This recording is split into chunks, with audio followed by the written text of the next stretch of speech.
El próximo viernes 31 de marzo se presenta en la Maison de l'Amérique Latina, la Casa de América Latina, aquí en París, Hijo de Ladrón, de Buenos Aires a Valparaíso, adaptación de la novela del escritor chileno Manuel Rojas del mismo nombre, por la que recibió el Premio Nacional de Literatura en Chile de 1957. Solo en escena el actor chileno Vladimir Beltrán firma también la traducción y adaptación al francés. Y precisamente para hablarnos de esta adaptación y de su trayectoria como actor y cantante, Vladimir Beltrán ha sido tan amable de venir a nuestros estudios. Buenas tardes, Vladimir. Buenas tardes, Jordi. Quien ha venido maravillosamente acompañado de Jean Puyada, quien es el presidente de la Casa de Santa Fe aquí en París y organizador de este acto. Buenas tardes, Jean. Buenas tardes. Permíteme que explique antes que nada que Vladimir Beltrán ha nacido en la localidad chilena de Carahue en 1953, pero que va a ser en la ciudad de Temuco donde vas a empezar a hacer teatro.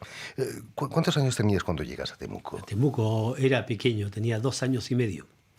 ¿Es cierto ya que de niño tus padres ahí en Temuco te subían a la mesa para que cantases tangos? Sí, es cierto, es verdad, sí. A los 5 años, me acordé ayer de eso, sí. El primer tango que canté fue Allá en el cielo. Linda es mi agonía, vuelvo a verte, a pesar que estás ausente de la vida.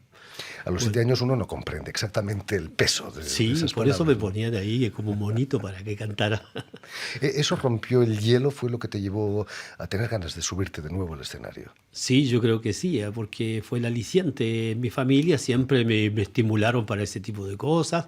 Le imitaba así a mimo cuando era chico, le imitaba a un mecano que había de un monito que movía la boca y los ojos y hablaba así. Entonces todo el mundo se reía y como todo el mundo me celebraba, me empezó a gustar. Vas a estudiar guitarra también. ¿La música era importante Sí. en tu familia, la música? Sí, muy importante. Para mi padre, yo descubrí años después, cuando nene no me di cuenta, que mi padre también sabía tocar guitarra. Bueno, lo descubrí a los 12 años. Uno dice años más tarde. Lo que pasa es que cuando uno tiene 12 años, y como lo dice Manuel Rojas también, a esa edad, a uno 20 años le parece cósmico. Pero bueno, él también tocaba guitarra y cantaba. Vas a estudiar seriamente la guitarra, ¿no? Sí, empecé a estudiar seriamente después con un profesor que se llamaba el señor Luis Barría, que era el director de la Filarmónica de Temuco, y empecé a estudiar guitarra clásica. Pero me fui. ¿Y sabes por qué me fui? No. Porque a mí me gustaba el folclore. Y un día le dije, ¿a usted le gusta el folclore? Me dijo, sí, pero lo que más me gusta en el folclore es la samba, lo que no me gusta es la chacarera. Entonces me fui. Están reñidos siempre el folclore y la música clásica. Sí, la clásica y el, claro. A él no le gustaban los Beatles, pero bueno, a mí tampoco, entonces no importaba. No, bien. Vladimir, en la universidad vas a estudiar sociología. Sí. Me decías hace tiempo que querías ser recopilador, como hacía Violeta Parra. Eso. Ese era mi objetivo, porque empecé a trabajar con recopiladores. Gabriel Calfiqueo, un cantante y recopilador de origen mapuche, no de origen mapuche, y con él empecé a trabajar y me encantaba todo ese tipo de ritmos que se encontraban y canciones en la zona sur. La zona central es muy rica y en la zona sur era muy poco conocido todo eso. Entonces empecé a estudiar con él y dije, una manera de sistematizar todas esas recopilaciones era estudiando sociología, y por eso entré en la Universidad de Concepción. Viajabais a menudo con magnetofones, ¿cómo lo hacíais? Claro, en esa época ya existían magnetofones chiquititos a banda, que se daban vueltas y grabábamos a la gente. Yo grababa a los payadores, pero que me gustaba mucho la paya, siempre me gustó la paya. Y en 1973 llega el golpe de Pinochet. Sí. ¿Es cierto que incluso estuviste desaparecido después del golpe? Sí. Me buscaron, estuve en un campo de concentración que se llama Tejas Verdes. Y luego cuando me liberaron, bueno, ahí aparecí y tomé el avión y me fui a Argentina. Ese golpe fue el fin de una época de felicidad, de Se acabó, democracia. sí, se acabó toda una época, sobre todo para mí, que venía con toda esta energía del canto, de la música, de la cultura, de los escritores, de la poesía, de la pintura, del teatro. Todo eso que era... Yo venía con toda esa efervescencia, y de la noche a la mañana hubo una especie de apagón. Y nos quedamos como flotando en el aire sin saber qué hacer. Y eso a mí me dolió bastante. Entonces me costó mucho recomponerme a mí como persona, porque era muy joven, tenía 17, 18 años. Entonces, después de la experiencia del campo de concentración, bueno, yo dije, me voy para otro lado y me fui a Buenos Aires creyendo que me iba a escapar. Salir de la sartén para caer en el fuego. Así fue, así fue. Llegué a Buenos Aires y la situación estaba bien jodida, bien escabrosa, digamos, ¿eh? Pero seguí trabajando. Allá por lo menos entré a trabajar en 2 peñas en Buenos Aires. La peña que se llamaba la Casa Latinoamericana, justamente, y otra que se llamaba el Rincón Salteño. En los dos trabajaba en esos 2 lugares sin parar. Hasta que ya, bueno, tuve que salir de Buenos Aires porque vino lo que se sabe, ¿no? Vienes a Europa y vas a aterrizar por casualidad en Rumanía, en Bucarest. Sí, porque yo tenía que salir rápidamente de Buenos Aires porque yo estaba casado. Era joven, ¿eh? Pero ya estaba casado Todos cometemos errores. y los reparamos. Y tuve que... mi mujer de aquel entonces estaba embarazada. Y no estábamos en una situación muy jodida, ya muy mal. Y tenía un amigo que podía conseguirse visas lo más rápido posible. Y un día me llega de la noche a la mañana y me dice, te conseguí una visa. ¿Dónde? Le dije yo. Vas a Rumanía. ¿Rumanía? ¿Dónde queda eso? Y bueno, ahí descubrí cómo se cruzaba al otro lado de la cortina de hierro. Y así estuve un poco tiempo, porque fue una especie de ¿cómo decirte? De un paso, de una especie de una cámara de descompresión, digamos. Y después llegué a París porque me llamó un grupo de música que se llamaba Caraxu. Capaz que es la segunda pregunta que me querías hacer, ¿no? No, te quería Claro, vine preguntar. aquí a París porque un grupo de música me mandó a buscar. Ya sabía de ellos estando en Buenos Aires. Ya sabía, porque mi intención era venir a París. Pero bueno, no encontraba otra manera de salir rápido. Además, no tenía plata, ¿eh? Tenía muy poco. Ese pasaje me lo pagaron. Me lo pagó un señor de Buenos Aires. Bueno, entonces llegué a París y así llegué derecho a una cave de una casa a ensayar. Llegué el 9 de enero del 76 y me puse a ensayar durante un mes. Y el 31 de enero estaba en Radio Colonia en Alemania actuando con este Imagínate. grupo. Fuiste bien recibido, ¿no? El exilio chileno se adaptó muy fácilmente aquí. Sí, muy bien, muy bien, muy bien. Yo me sentía muy bien cuando llegué a París. Cuando llegué a París me sentí muy bien.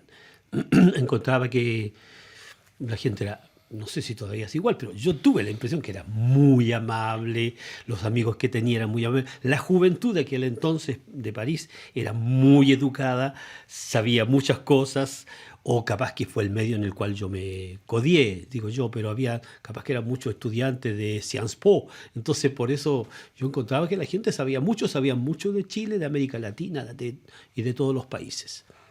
Vladimir Bertrand, volviendo al Dígame. Hijo del Ladrón, tu adaptación de esa novela. Sí. Ese acto ha sido organizado por la Casa de Santa Fe aquí en París. Sí. Tenemos precisamente a su presidente, Jean Puyard. Cuéntanos antes que nada, ¿qué es la Casa de Santa Fe aquí en París? Pues mira, yo viví 7 años en Santa Fe, capital de la provincia del mismo nombre de la Argentina. Y cuando yo me iba, me dijeron, Jean, viviste entre nosotros 7 años, no nos olvidarás. No, fundaré la Casa de Santa Fe en París. Y así y lo hice, así, ahora 20 años. 7 años felices, imagino, ¿no? Sí, muy interesantes y apasionantes. Organiza conciertos. No es la primera vez que colaboras con Vladimir Exactamente. Bertrand, ¿eh? Por eso es muy importante el evento que montamos para este día 30, porque Vladimir Bertrand, porque la Casa de Santa Fe se preocupa de la cultura de todo el Cono Sur, darla a conocer, y particularmente la cultura que no se hace solo en las capitales, que se hace en provincias, etc. Vladimir nos hizo conocer primero a este gran novelista Coloane, con un espectáculo, una adaptación teatral que montó. Luego nos hizo revivir todo el mundo de la nueva canción chilena, del que él fue protagonista, y también de la como es musicólogo también, tiene una gran cultura de la música popular, toda la influencia negra en la música popular chilena, que es algo poco conocido, que fue también un descubrimiento, y ahora el descubrimiento de este gran novelista, Manuel Rojas, que honestamente pienso que no tiene en Francia el espacio que tendría que tener. Y esperamos que con la ayuda de este evento y de Vladimir vamos a hacerlo conocer ya en Francia nuevamente. Precisamente, Vladimir, ¿qué es lo que te atrajo de este texto, de este escritor poco conocido aquí en Francia, Manuel Rojas? Bueno, digamos que Manuel Rojas fue uno de los primeros autores que yo leí en Chile. Porque Manuel Rojas también hacía parte de una corriente que se llamaba los cuentistas. En Chile hubo muchos cuentistas. Coloane también fue cuentista. Muchos escritores que escribían novelas siempre escribieron cuentos, es decir, cuentos cortos. Y leí el primer cuento de Manuel Rojas, Colo Colo, que era un cuento medio, digamos, mágico, misterioso, con cosas mitológicas del campo del sur de Chile, digamos. Y que el colocolo es un pájaro que, según dicen la leyenda, es una mezcla de pájaro con serpiente. Entonces imagínate lo que da eso. Bueno, y después ya leí Hijo de Ladrón y entré de lleno a leer este autor que era magnífico y que comenzaba. Imagínate que yo nací en el año 53, él escribió esto en el 51. Yo lo empecé a leer un poco más, digamos, 13, 14 años más tarde. Digamos que un poco más. Él recibió el Premio Nacional de Literatura en el año 57.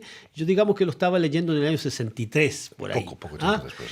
Y después ya, porque mi hermana mayor empezó un día a comentar un libro que se llamaba Mejor que el vino, que es otro de los libros de la tetralogía de Aniceto Evia, que es un personaje que creó Manuel Rojas, y en mi casa estaba Mejor que el vino, que entre paréntesis me descubrieron que lo estaba leyendo y me lo quitaron, porque era un poco... Osado. Osado, exactamente, esa es la palabra. Precisamente, Vladimir, la novela comienza en la cárcel de Valparaíso, donde Aniceto Evia, del que nos hablabas, cuenta su vida que estará marcada por la desaparición de su padre, que es un ladrón profesional, ¿no? Eso es, claro. El padre de Aniceto Evia, que se llama también Aniceto Evia, es un ladrón profesional que opera, digamos, en aquel entonces en toda la costa del Atlántico, digamos, Brasil, Uruguay, Argentina, como eran los rateros internacionales de aquel entonces, que entre paréntesis, eran gente que se vestía muy bien, porque la facha valía. Alguien mal vestido, rotoso, que no... Entonces todo el mundo lo sospechaba de él. Andaban siempre impecables y eran los mejores rateros que existían y era la habilidad del robo que era lo que valía. Entonces ese era el oficio, si se puede decir, de Aniceto Evia padre, y es lo que cuenta en este libro Aniceto Evia hijo. Es un ladrón de guante blanco, como le llamamos aquí. Exactamente, el ladrón de guante blanco. Me imagino, el relato está hecho en primera persona. No ha sido tan difícil, ¿no?, adaptarlo. Es muy teatral ya por sí. Sí, es muy teatral, salvo que yo tengo personalmente una técnica para la adaptación al teatro y que te la voy a revelar hoy día. El libro está escrito en pretérito simple. Cuando uno lee en francés en pretérito o dice las cosas en pretérito suenan muy feo. Je fus au cinéma. No, bueno. Incluso en passé simple no queda bien. Mi idea siempre, y para el teatro, que la mejor manera de mostrar la acción teatral es hablar en presente. Es decir, que a darle a entender al público que esta acción que yo estoy viviendo en este momento ocurre aquí y ahora. Y entonces el público se integra más fácilmente a tu relato. Ese es más o menos el secreto de la buena adaptación teatral, digamos. Eres un gran intérprete del teatro en francés, pero también en español. ¿No es un poco esquizofrénico cambiar de casquette, como dicen, cambiar de chip entre el español y el francés? Es difícil porque no hay que divertirse mucho cambiando a cada rato de idioma, porque yo te voy a revelar otro secreto. Cuando uno empieza a traducir y traduce y lo adapta, después uno tiene que seguir con la lógica del francés. Si uno quiere hacer alguna corrección, tiene que hacerlo en eso que escribió ya en francés, porque si vuelve al castellano, se te da vuelta todo el ambiente. Cosa que me pasó, por ejemplo, ayer se me ocurrió leer todo esto que yo había adaptado, se me ocurrió leerlo en castellano nuevamente, descubrí un montón de cosas y paré. Dije, no, esto no puede ser. Obvio, que es otro mundo. Alguien dice que cuando el idioma uno lo hace reflexionar y ve el mundo de otra manera. Yo pienso que es verdad, ¿eh? En francés uno piensa de una manera y en castellano de otra. Quizás eso se dé pie a una versión, una adaptación al español, al castellano, ¿no? Claro, bueno, es una adaptación, primero es una adaptación teatral, es decir, que hay muchas cosas que nosotros lo que decimos en teatro, hay cosas que son didascalías, ¿cómo se dice didascalías? ¿Viste? Son acotaciones al margen. Es decir, hay muchas cosas que dice, como dicen, alguien que cuenta un chiste que dice que hay dos tipos y uno le dice, ¿cómo haces tú para tener tantas novias? Es que yo leo. ¿Ah? ¿Y cómo haces? ¿Tú lees? Sí, no, yo leo y ese es mi secreto. El tipo se va a leer, lee durante meses y un día va a un café y encuentra una rubia y le dice, está solita, murmuró para sí. Bueno, entonces eso, Leyó mucho teatro, eso no se puede poner porque se pierde todo. Sobre todo en la radio, no podemos murmurar para sí.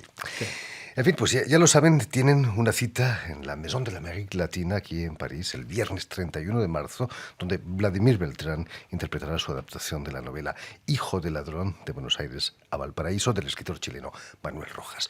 Vladimir, y si quieres volver a escuchar íntegramente esta entrevista o incluso verla en vídeo, porque hoy la radio se puede ver, lo puedes hacer en las redes sociales, en Twitter. ¿Puedo hacer una acotación muy cortita? Por favor. Cortita. Yo puse un subtítulo que dice de Valparaíso a Buenos Aires, porque es digamos, el viaje, si yo me atrevo a decirlo, iniciático de Aniceto Evia, niño, porque vive en Buenos Aires, y va y llega a Valparaíso.